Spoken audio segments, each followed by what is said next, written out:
I paid for her education, gave her a job, and she slept with my brother. Before we begin, please consider hitting that like button and subscribing.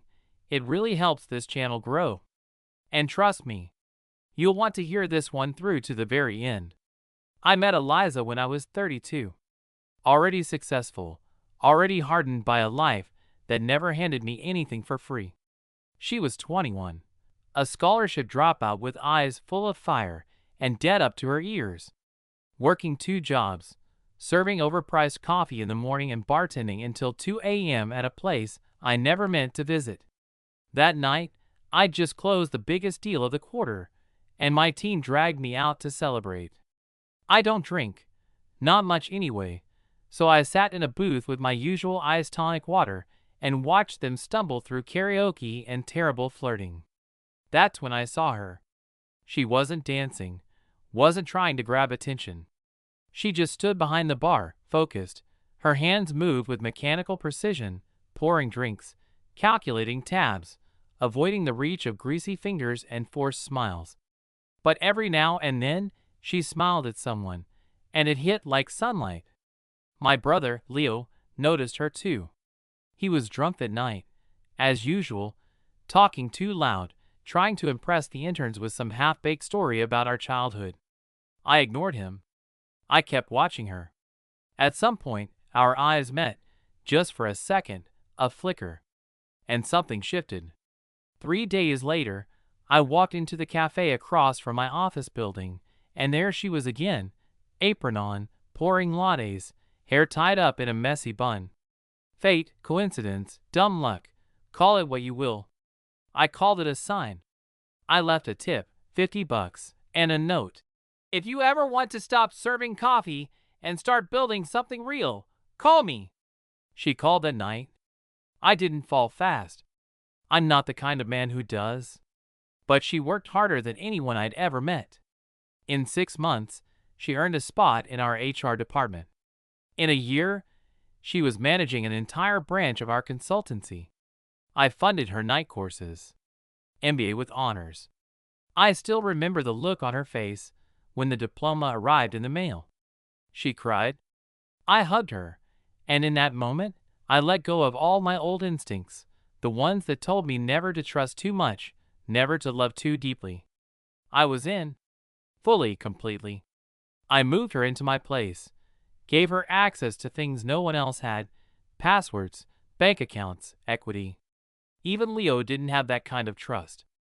And Leo, well, he always walked a step behind me. Growing up, I protected him. When our father drank himself into stupors, I cleaned up the mess while Leo hid behind me. When our mother left, I made breakfast while he cried into the cereal box. He was soft, charming, a liar with a winning smile. He failed at real estate, at crypto, at influencing. So I hired him, gave him a safe role in accounts, low pressure, just enough to pay his rent and keep him out of more trouble. It worked. Until it didn't. At first, it was small things. Eliza laughing a little too loud at one of his jokes. Them lingering in the kitchen after a family dinner. Late night, work calls that never quite added up. I didn't question it. I trusted her. Trusted him. Even when my gut twisted. Even when I walked into my office one morning to find the two of them whispering, and Eliza snapped away like she'd touched fire. Still, I convinced myself I was being paranoid. Until I wasn't. It was a Wednesday. 7:40 p.m. I'd forgotten my briefcase at home and swung by the apartment before a late client dinner. I stepped inside and heard music, soft jazz, candles flickering in the hallway, her favorite wine open on the counter. And then, a moan. Not hers, his. I froze, heart pounding. I walked toward the bedroom. Door cracked open just enough. I saw him first, shirtless, hands on her hips. She was laughing. Laughing. Not caught, not ashamed. Just alive. Like I'd never seen her before. I didn't open the door. Didn't yell. Didn't make a sound. I turned around, walked out, got into my car, and sat there for 20 minutes, staring at my steering wheel, replaying every memory like broken glass in a blender. My brother, my woman, my company, everything I'd built, poisoned from the inside. I didn't sleep that night. I stared at the ceiling, arms crossed behind my head, making plans. I didn't need revenge. I needed precision. They thought they'd been smart, discreet. But they underestimated the man who built this empire from dust. I started with the company. 2 weeks of audits revealed patterns I hadn't wanted to see. Petty cash transfers, duplicate invoices, fake consulting fees. The amounts were small at first, just enough to stay off the radar. But over 6 months, it added up. 12,000, then 23. By the time I dug through the encrypted logs, I found nearly $68,000 rerouted into a shell account under Leo's name, with Eliza listed as co-consultant. I almost laughed. They weren't just sleeping together. They were robbing me blind. I called my attorney the next day, set things in motion. Quietly, Eliza received a routine compliance review memo from HR. Leo was asked to help with a system migration, giving me full access to his company device. Neither of them flinched. They were so sure I was blind. So sure. The day before everything fell apart, I invited them both to dinner. A quiet place on the water. Candlelight. White linen. I wore my best suit. Eliza wore the silver dress I bought her for our first anniversary. Leo was nervous. I could see it in the way he checked his phone every few seconds. Eliza, on the other hand, looked radiant. She kissed my cheek when she sat down, and I almost believed she loved me. Almost. Dessert arrived. Creme brulee. Leo excused himself to take a call, and that's when I slid the envelope across the table. She looked at it, confused. "What's this?" "Your severance package," I said softly. She blinked, then laughed. "Is this a joke?" I said nothing. She opened it, saw the termination notice, the copies of wire transfers, the screenshots of messages she'd sent to Leo. And then I watched her face drain of all color. "You've been spying on me." "No," I replied. "I've been protecting my business, something you forgot how to do."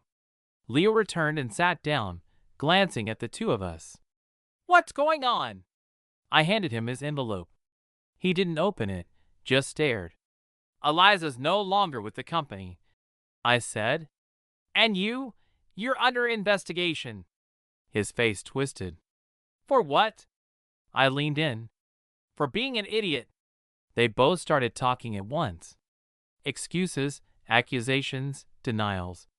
I stood, dropped my napkin on the table, and walked out. They followed me to the parking lot, shouting, grabbing, pleading. I didn't turn around. I got in the car and drove away. But that was just the beginning. Because betrayal like that doesn't end with termination papers. It ends with consequences. Cold, calculated, irreversible consequences. And they had no idea what was coming next. The morning after our dinner, I walked into the office at 6:45 a.m. The building was empty, silent, but I wasn't alone. I was carrying something with me. Not a weapon. Not revenge. Something sharper. Clarity. The kind that slices through delusion like a scalpel through silk. I called a meeting with my legal team. 3 people I trusted more than family. Because now I understood. Family was just another word for weakness, for misplaced loyalty. We combed through every transaction, every message, every login. Eliza and Leo weren't just lovers or liars. They were criminals. And I had evidence. Bank statements. Offshore transfer attempts. Company resources rerouted into personal shell core registered under pseudonyms that matched old usernames from Leo's teenage gaming accounts. Idiots. Within a week, we'd built a case. Wire fraud. Embezzlement. Breach of fiduciary duty. My lawyers smiled. They knew the courts would eat this alive. But I wasn't ready to go public. Not yet. there were still moves to make. Leo's apartment, paid by the company, was terminated under a budget restructuring clause. His car lease voided. Eliza's corporate card canceled mid-grocery trip. I pictured her at the checkout line, fumbling with a declined card while people stared behind her. It wasn't revenge. It was alignment. The world shifting back into the order it was meant to have. 3 weeks passed. They were still together. Still pretending like nothing happened. Still thinking I'd cooled off, that I'd moved on. They didn't know I'd bought the building their new apartment was in. Didn't know I'd seen the security footage of them making out in the elevator. Didn't know the man collecting their rent was now reporting directly to me. Didn't know I was watching. Always watching. Then came the final play. A merger. One I'd been orchestrating silently for months, long before I knew about their betrayal. A joint venture with a government-linked contractor. Clean books were critical. So I handed over the file. The full report. Not to the police. To the board. The fallout was immediate. Leo's name was blacklisted from every client-adjacent database across the industry. His access revoked. His emails flagged. He tried calling me 20 times that day. I didn't answer. He showed up to the office. Security didn't let him pass the turnstiles. He screamed my name in the lobby. They escorted him out. Eliza. She was more subtle. She sent an email. Subject: "Can we talk?" I read it. Didn't respond. She followed up. And again. The fourth message was different. It was longer. Colder. She accused me of overreacting. Said I was punishing her for falling out of love. She called it a mistake. One she regretted. I almost believed her. Almost. But then I remembered her laugh in that bedroom. Her hand on my brother's chest. The way she looked, free. Not guilty. Not ashamed. Just alive. Without me. So I hit reply. Typed 2 words. We're done. The lawsuit came 2 days later. Filed under corporate authority. Not personal. I never even had to appear in court. My legal team handled everything. Leo and Eliza were both summoned. Deposed. Their accounts frozen during discovery. Leo tried to drag my name through the mud, said I was jealous, said I wanted Eliza to myself and couldn't handle rejection. The judge laughed. The evidence was ironclad. They had nothing. Not even decency. 6 months passed. They lost the case. Had to repay every cent. Plus damages. Eliza filed for bankruptcy. Leo moved in with an old drinking buddy who sold weed out of his basement. My mother called me after the verdict. She was crying. Said I'd destroyed my own blood. I told her he was already rotting from the inside long before I showed up with the scalpel. We haven't spoken since. Funny how betrayal strips away everything you thought you were. I used to believe in family. In redemption. In giving people chances they didn't deserve. Now, I believe in balance. In consequence. In walking away from fires before they burn you to the bone. People in the company noticed I'd changed. Less smiles. Less Friday lunches. More silence. More late nights with locked doors and closed blinds. But the truth is, I was healing. On my terms. A year later, I was invited to speak at a conference in Lisbon. Tech strategy. Innovation. I almost declined. But something told me to go. And on the last day, in a sunlit hall with marble floors and free espresso, I met someone. Her name was Celia. She asked me one question. Do you believe in second chances? And for the first time in a long, long while, I said yes. Celia wasn't like Eliza. She didn't dazzle. She didn't flirt to win approval or cry to manipulate. She listened. And that, after everything, was the rarest gift of all. We talked over coffee for 2 hours about business models, burnout, Lisbon architecture. She asked about my company. I told her the truth. Not everything.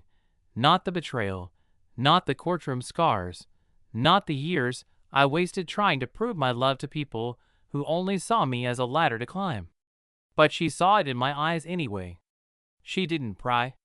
She just smiled and said, "You look like someone who came back from war." I nodded, because I had.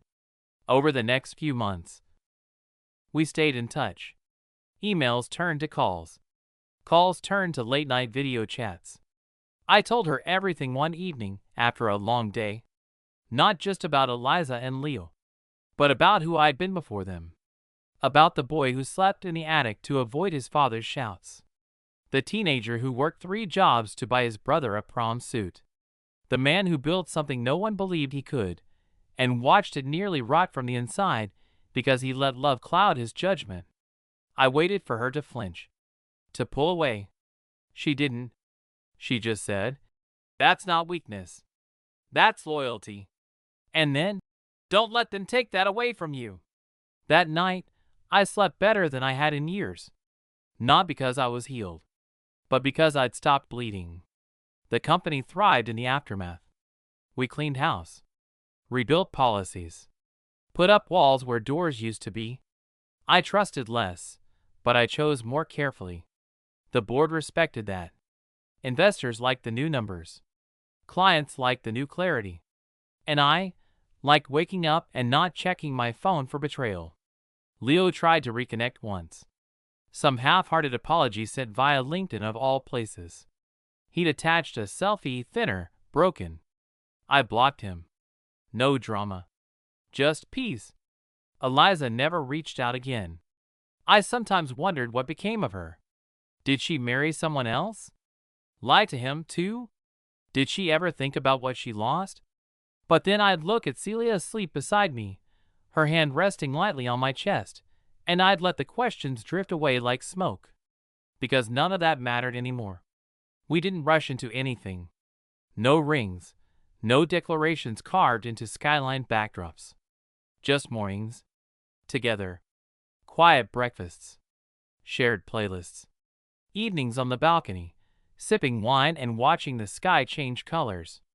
Sometimes we didn't speak for hours, but it was never silence. It was rest, a kind of sacred quiet that came only after the storm had passed. I never told Celia everything about Eliza and Leo. Some scars aren't stories. They're warnings. But I told her the one thing that mattered. "I'll never love carelessly again." She smiled and whispered, "Good, don't." Years passed. The company expanded into Europe. I stepped back from daily operations and began mentoring startups. Celia opened a bookstore cafe hybrid downtown. I funded it without telling her. She found out anyway. Pretended to be mad, but kissed me like she wasn't. On my 45th birthday, she gave me a card. No gift, just a note. "You don't have to carry it anymore. It's not your fault they didn't know what you were worth." I cried, quietly, not out of pain, but out of the overwhelming sense that maybe, just maybe, I'd finally come home. Looking back, I don't regret helping Eliza or trusting Leo, because I needed to break, to burn, to rise. And I did, not with rage, not with revenge, but with silence, with calm, with fire I never had to show. Sometimes people think strength is loud, but I've learned the truth. Real power is walking away without needing them to watch. Real revenge is thriving, not in spite of them, but because they're gone, and they can never follow you into the peace you built without them. I built my life back from betrayal, brick by brick, lesson by lesson, scar by scar. And this time, no one gets a key, unless they've earned it. And that, I've learned, is not bitterness. It's survival. It's freedom. It's finally peace.